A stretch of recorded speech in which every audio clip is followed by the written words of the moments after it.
Thank you so much for joining us, and welcome to Ask Me Almost Anything, Reddit-inspired AMAs for resource groups.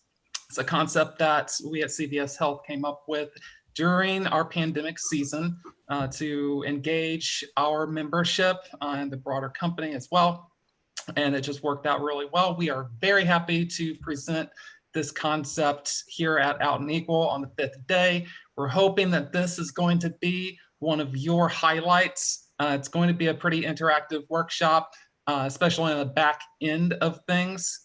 So we'll take you through what you can expect in a minute. But first, some introductions from the people who will be ushering you through all these toolkit items. So I am Melissa Price. I'm the national co-leader for the Pride Plus CRG. Happy to be here for hashtag Team CVS. In my day job, I actually am involved in a lot of sales and marketing activities. So Shante, I'll pass it to you. Hello, everyone. My name is Shante Rothschild. I, along with Melissa, are the national co-chairs for our Pride Plus colleague resource group. I've been with CVS Health for 12 years. And in addition to supporting our Pride Plus colleague resource group, I work in our sales and marketing segment, particularly within our account management segment. In addition to working with CVS and Pride Plus, I also volunteer with other organizations, so Zeta Phi Beta Sorority Incorporated, the National Coalition of 100 Black Women, and of course GLSEN, because they're awesome. So excited to be here with you all today. Hey there, I'm Jay Freeman. Hello from Nashville. I work on the Aetna side of the CVS Health family. I'm in the creative agency. I do copywriting and things, other tasks as assigned. So a lot of hats I wear. So, and I'm so thankful that Melissa and Shante asked me to be a part of this. I just honored, and thank you all for joining us today. And with that, I'm going to turn it over to Marco. Hey guys, I'm Marco Benjamin. I work with CVS Health. I'm an HIV patient advocate at our CVS specialty team. I volunteer as a board member for the New York City Gay Men's Choir. And to Melissa.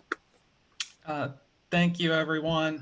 You won't hear from Marco too much. He's our production manager in the background, and we're just lucky to have him aboard, helping us out, helping to tune into some of the questions that you may have throughout the time period.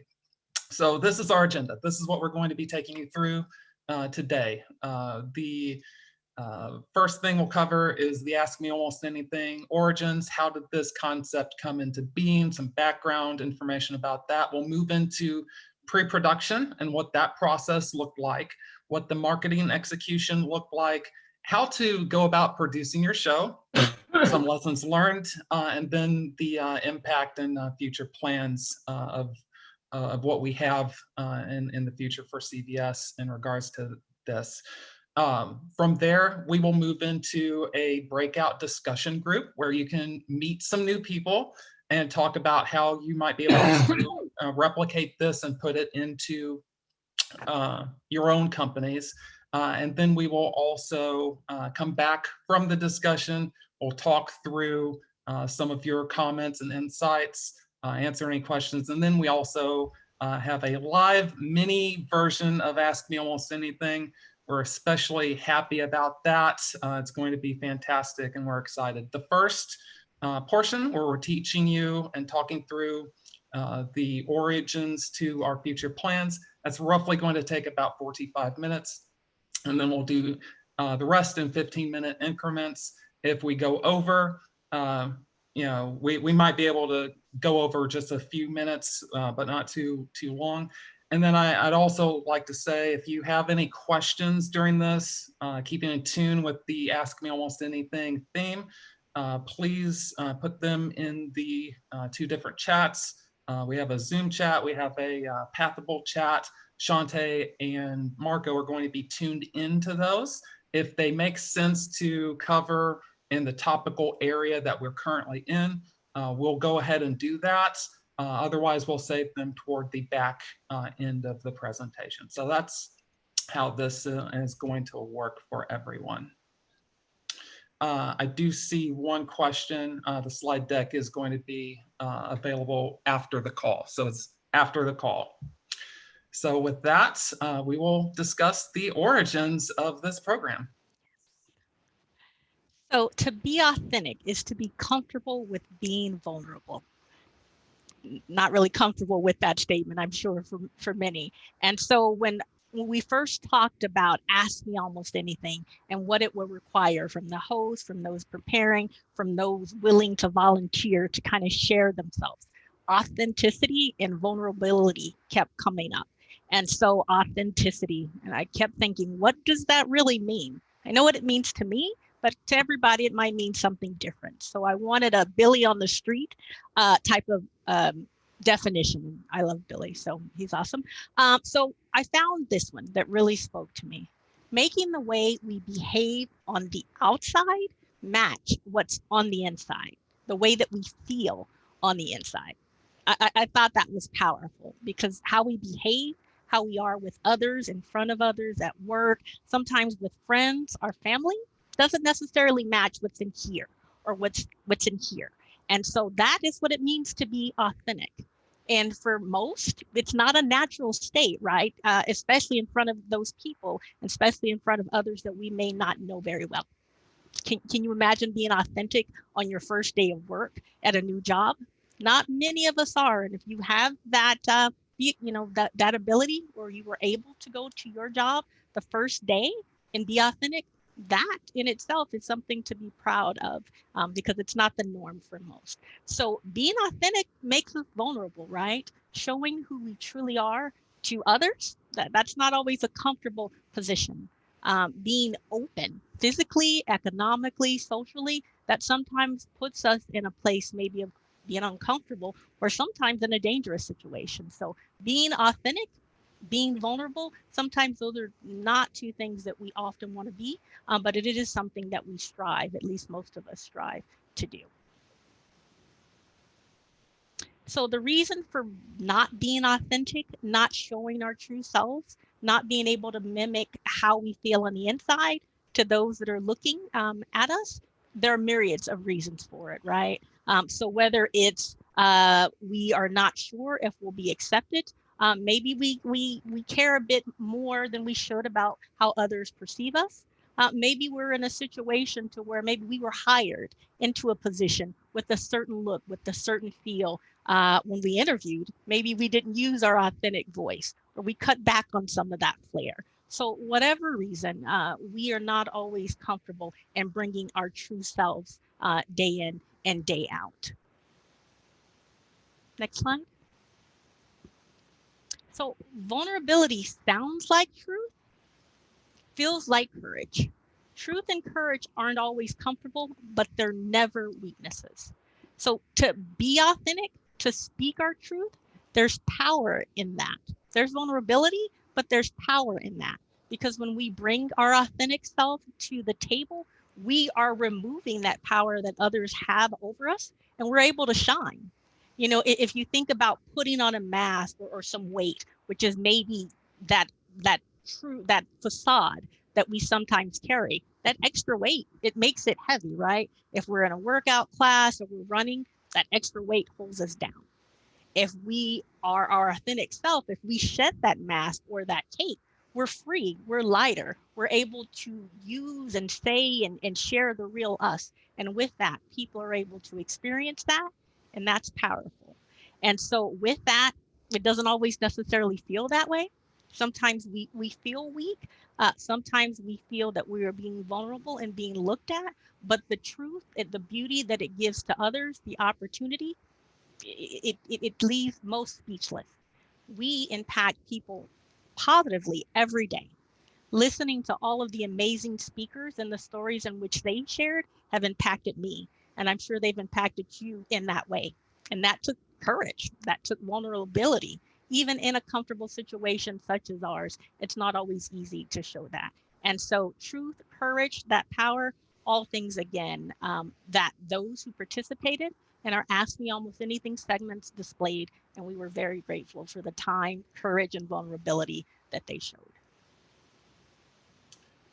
So talking through a little bit of the Reddit inspiration, the topic of the day and how this came into being.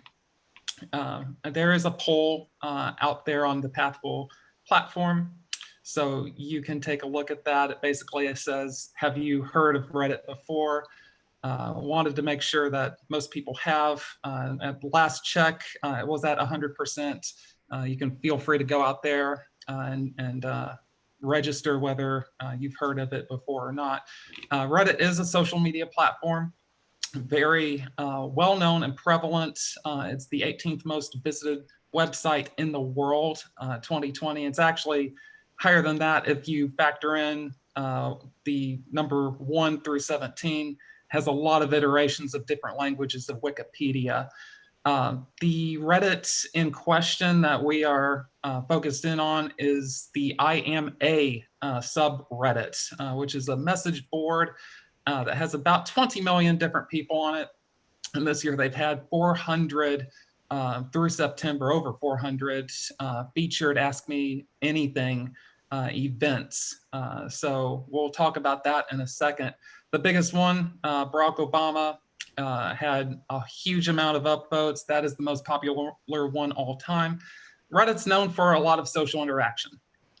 And you can see some of the elements of a Reddit social channel with a lot of commentary, discussion, upvotes, downvotes across a wide array of topics. It's a text-driven interaction, and it's definitely not suitable for work. It is banned at CVS Health. Wouldn't be surprised if many of you on the phone also have a ban against Reddit. And they do have moderation across the Reddit subreddits. But even with that, there's a lot of items out there that make it a little bit of a dangerous platform from a brand safety standpoint. But it is huge, as we indicated, 18th most visited in the world. And when you think about that level of interaction, and this actually really surprised me, for organic search engine traffic, that's the traffic coming in from Google, traffic coming in from Bing, it is number 7, at least earlier this year in the early timeframe of the pandemic. Number 1 being YouTube and some other giant players that you would really expect: Wikipedia, Twitter, Facebook, Amazon, and Yelp. And sitting right in that vicinity is Reddit. So keep in mind, Reddit number 7, YouTube number 1 coming up here. Now for Ask Me Anythings on Reddit, I did mention that it is a text-based interview in which an interviewee, they post who they are, what they have to offer, and then they basically say, ask me anything. And people around the internet chime in with different questions that they want to hear, and other commentators can upvote or downvote those questions depending on if they want to see answers to them or not. Sometimes the host will answer all of them anyway, sometimes not. I do have a couple examples here. These are pretty recent. One was on COVID-19 vaccine researchers. The other one is about a group of maze artists. So the varying different Ask Me Anythings can range a huge number of topics. And I did mention before, Barack Obama can be political, health, fun, anything. In contrast, with CVS Health, we created a live virtual video-driven interview. So instead of having it be textual in nature, it was actually visual and audio, auditory in nature. We did, as a similarity, use those crowdsourced questions from audience members, and we created a host moderator style environment.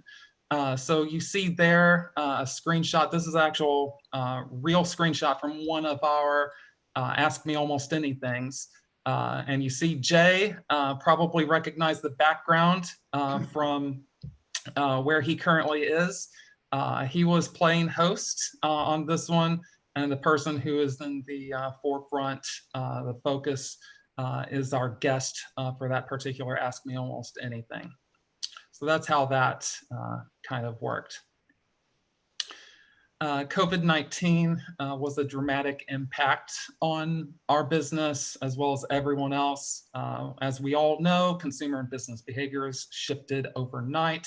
It was a huge, huge negative effect, and everyone at CVS was scrambling for how do you engage in this new environment? How do you keep the culture going while we moved into for a wide swath of CVS, a work from home environment. It's not just a store-based retail environment. We have a lot of different pockets within CVS.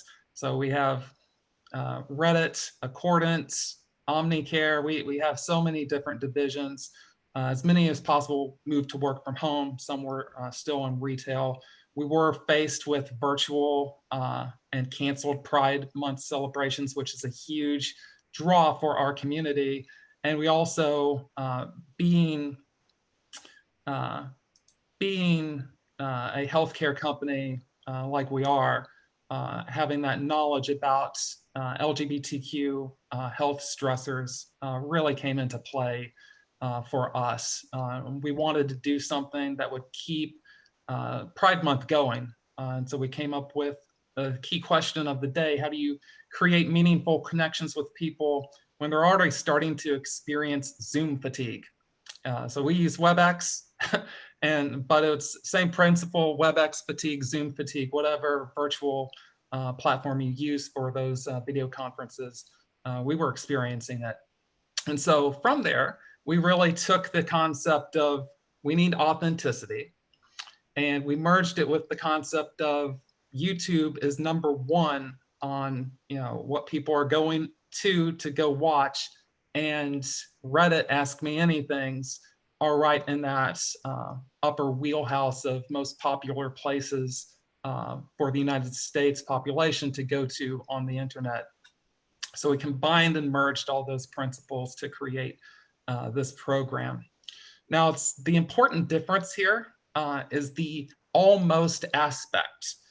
So on Reddit, anything goes, not so much in a corporate style environment. So we wanted to make sure that we created that safety, not just for the employees, but also for the company.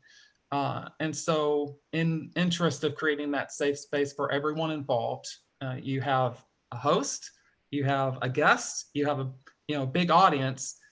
Everyone's coming into a conversation with a lot of different perspectives, a lot of different stories from their past, and you never know what may cause some degree of resistance to an idea or some hurt. And we wanted to create that safe space of learning for everyone involved, including our host.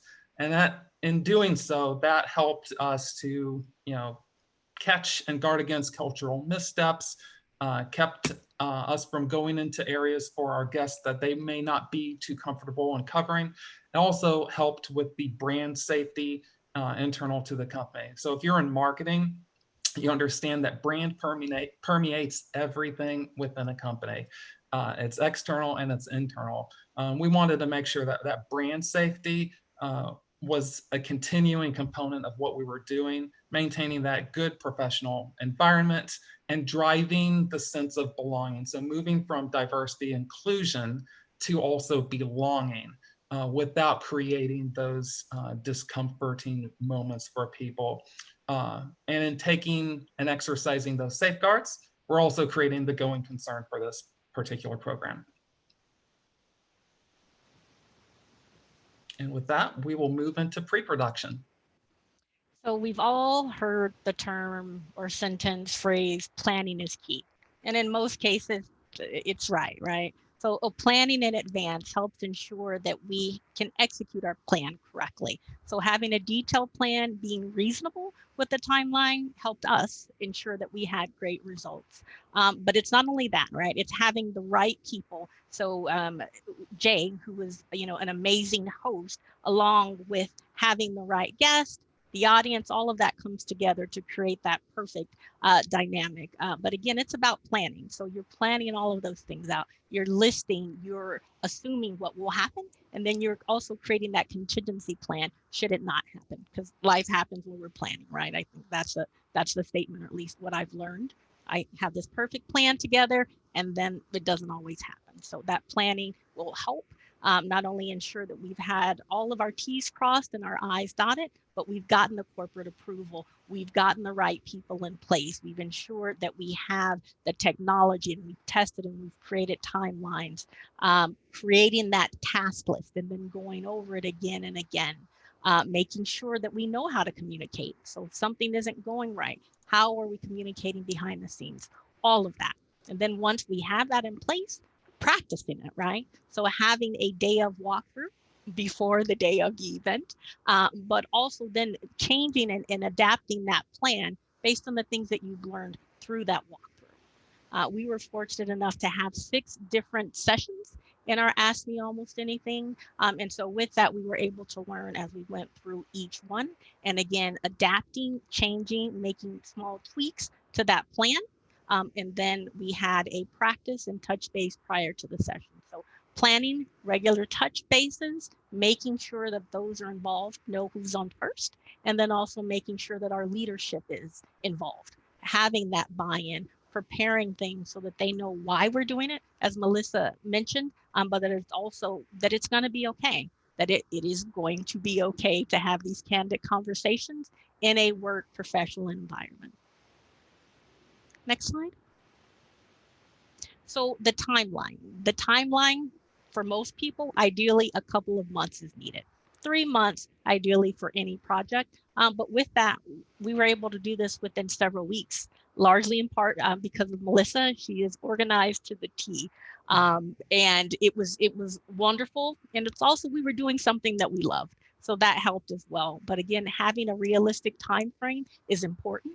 We're working, right? And if your job is anything like my job, there are all kind of unexpected things. And so by having that realistic timeline, you're able to kind of deal with those, unexpected projects and things that were due yesterday that were given to you today, but you're able to move forward and still ensure that you're delivering a quality product, because people are excited. You sent the meeting request out, your guest, your host, everyone is prepared. And so to have to backtrack if you need to, that's okay. But again, staying on time, delivering what your guests are looking forward to is important. Yeah, and the thing that I will add on this slide, this went much faster than I expected. It was an environment where you could just move, go and execute. So that's something to take heed of doing. And when we were thinking through this project timeline, we also had to think through when are we going to place these specific events. We are not a one location business. We have sites all over the nation. We also work in a retail environment as well as a 9-to-5 business environment. So we have a lot of people who have a lot of varying schedules. And so setting up those Ask Me Almost Anything events, we tried to put one on each day of the week. We mixed up the time frames. We mixed up the days just to make sure that our project execution was even-minded in respect to so many of